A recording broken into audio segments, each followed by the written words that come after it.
Good afternoon. This is Mike Furman at Iredell Free News. We're here at the ISS Administrative Offices on Race Street in Statesville, joined today by Superintendent Jeff James, lead nurse Karen Kerley, and Miss Everything, Boen. We're here today to talk about masking in schools. Now, we know that the governor and health officials have said students don't need to wear masks when they're outside. Everybody's celebrating that. But you're running into some difficulties inside the buildings. Talk to us about that, Dr. James. Absolutely, Mike. And since you mentioned Executive Order 209, the governor did at 5 o'clock Friday say outside we were not required to wear masks, even though the consortium, which we partner with, advised against it. We elected to follow the governor's lead on that.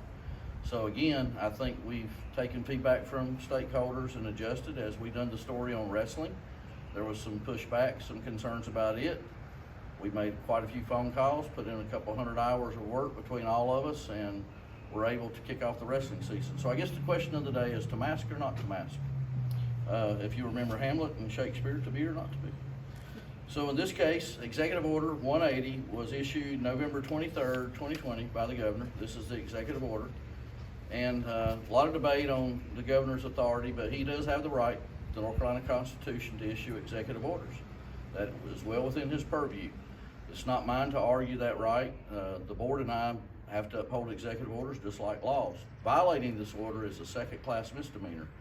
In addition to that, for a board to neglect this order or a superintendent is willful negligence. We are covered by some tort liability as government officials, but we also have to be cognizant of not to be neglectful in executing our duties. So again, for the board or I to just drop masks would be in violation of the governor's order and also put us in a libelous situation. And I don't think the board or myself are willing to take that step for maybe what we feel like is a smaller number of parents that are concerned about not masking versus those that want to make sure we are masked and protecting our students. And so as Ms. Kerley speaks, and Boen, we do have some data that shows that situations we've had occur recently without mask has propagated the spread of COVID in our buildings. But of course, 209 is the other executive order the governor signed. That was Friday at 5 o'clock. We took the lead on that against the ABC Collaborative's recommendation because we too want to get back to some normalcy in our school system. And of course, I've shared it with several people, but the Strong Schools Toolkit clearly outlines this. All you have to do is Google it, and you can get exactly what we have to go by. That's set forth by the Department of Health and Human Services, North Carolina CDC, and the State Board of Education. So again, we're not being asked if we agree with it or not. It's our purpose to uphold the governor's executive order as a board and a superintendent and as a school system in the state. And I would think we would all say that we definitely want to do what's right to mentor our children to understand while we might not always agree with the laws of our land or some of the things that transpire, we need to be good citizens by making sure we adhere to the powers that be that we've set forth to govern our state, to represent us. Iredell Statesville Schools has been on the forefront from day one trying to get back open. We were the first school system on October 5th to open up K-5 5 days a week. And we pushed that. We've talked to our Representative Sawyer, we've talked to our House Representative McNeely and to Gray Mills constantly about can we get back to normal? And Boen will be talking about some of the data and Ms. Kerley also. So with that, Mike, I'll let you go to one of my next participants. So Boen, expound a little bit on the feedback that you're getting from parents about the masking, first of all. We did just recently. We had a committee of the whole meeting, and we're receiving some messages from some of our families that they're interested in us not having masks on inside our buildings. And so we just want to make sure that we're communicating very openly with all of our stakeholders about what we've been told that we have to do. And also, I think the other really important thing is for us to make sure that families understand what our commitment is. And we are so committed to getting children back in school. There were definitely months and months where there were students in many surrounding counties who were learning from home 100% of the time. And we are just so committed to getting children back into school.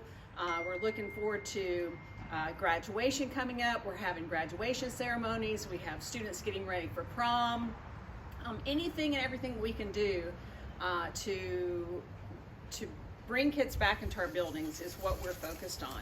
I think it's important for us to point out that May is Mental Health Awareness Month, and we realize that the mental health of our children is at stake. We've got to get kids back into the classrooms.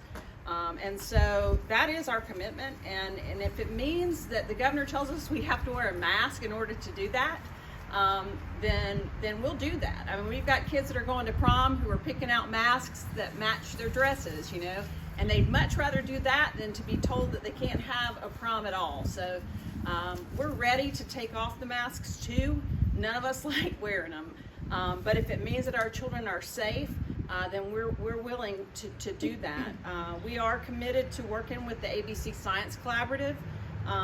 And the information that we're getting from that group out of Duke Medical and UNC, it's not opinion, it's not political, it's science and it's data, and we are not only listening to what they're telling us, but we're also contributing to pushing that envelope and getting kids back into school. There are states all over this country, the kids still haven't gone back to school.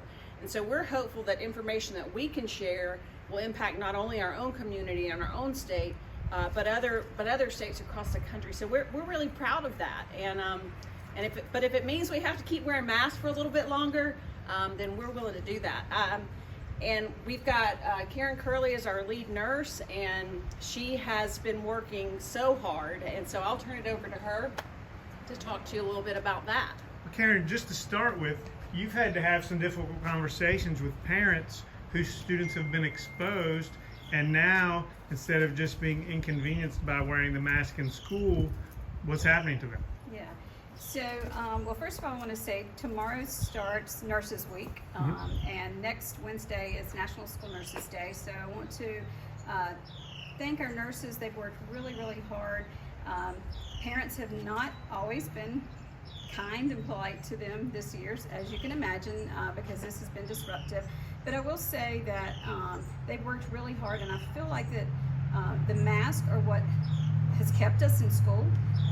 We are having to quarantine kids just based on the quarantine law. It says if you're within 6 feet of someone for 15 minutes or more, whether you have a mask on or not, you have to go home.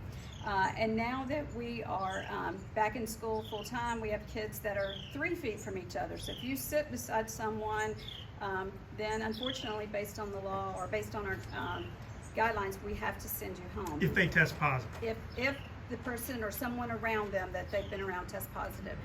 But I will say the mask has kept us from spreading it from person to person. So we have quarantined a lot of kids, quarantined a lot of staff, but we haven't had a lot of spread where those people that were quarantined actually tested positive. The cases that we have had, when we get back to looking, it's been staff who maybe were sitting at lunch together, so they didn't have their mask on at the time.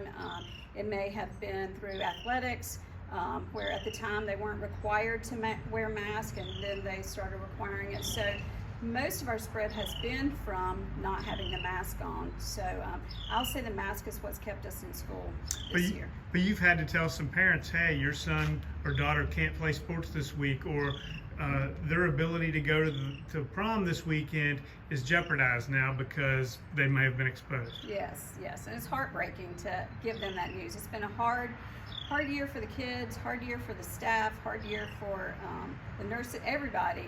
But yes, we've had to say, unfortunately, someone that you were around, and it's confidential, so we don't tell them who that is, tested positive, and you were deemed a close contact. So, they're unable to continue their daily living, whether that's school or baseball or wrestling or the prom or whatever. Well, thank you for everything that you and all your nurses have done to keep our students and our teachers safe. I always like to let Dr. James have the last word. We only have about 45 more minutes though. Oh, I'm not sure if I can get it all in. But we just want to thank our parents. Thank you for the support. We know this is a hot topic. We are really striving daily to do the best we can to get all of our kids back.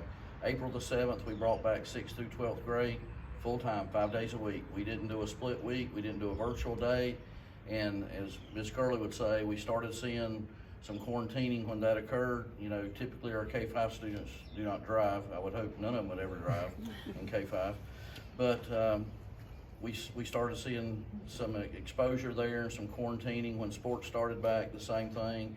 That's why we were scared about wrestling, full body contact. We've been fairly good so far, but again,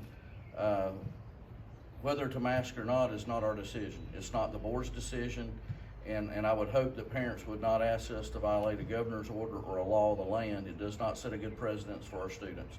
We're trying to mentor them to be good citizens, and again, there may be laws we disagree with. When I get a speeding ticket, I tend to disagree with that law, but doesn't really matter. I was speeding, I broke the law, I paid the ticket. So again, it's not in our venue to determine whether you can wear a mask or not. The governor has laid out the data. He's told us we needed to mask up. There's a lot of data to support it. You can counter that with other data that says it's detrimental, but at the end of the day, it's his decision and we're abiding by it. So again, we're doing the best we can with what we've been given. We appreciate the parent support. We understand there's a lot of emotion around this. We'll continue to work with everyone on both sides of the fence on this matter and try to shoot down the middle of the road and do what's best for everybody affected. And we also have to consider if our staff goes home, we can't really teach school. So we have to remember we do have staff that are at risk. And in my personal tragedy, my sister got it on a Friday and we were burying her on a Thursday. So it does happen. And so COVID is out there, and if you have an underlying condition, we have to be even more cautious. We don't know who those are in the classroom. You as another student doesn't know that when you choose to pull your mask off or don't follow mask compliance. So, you know, and I struggle with it. I have breathing difficulty and I have a waiver, but I do my best to wear the mask regardless because it matters to other people. I have to make them feel safe. So sometimes I have to put my personal biases aside to do what's best for everybody. And that's what we're trying to do here. So we just ask for some mercy and grace on this. We're trying to do what's best for our students, staff, and community. Well, thank you all for joining us today, and stay safe. Thank you.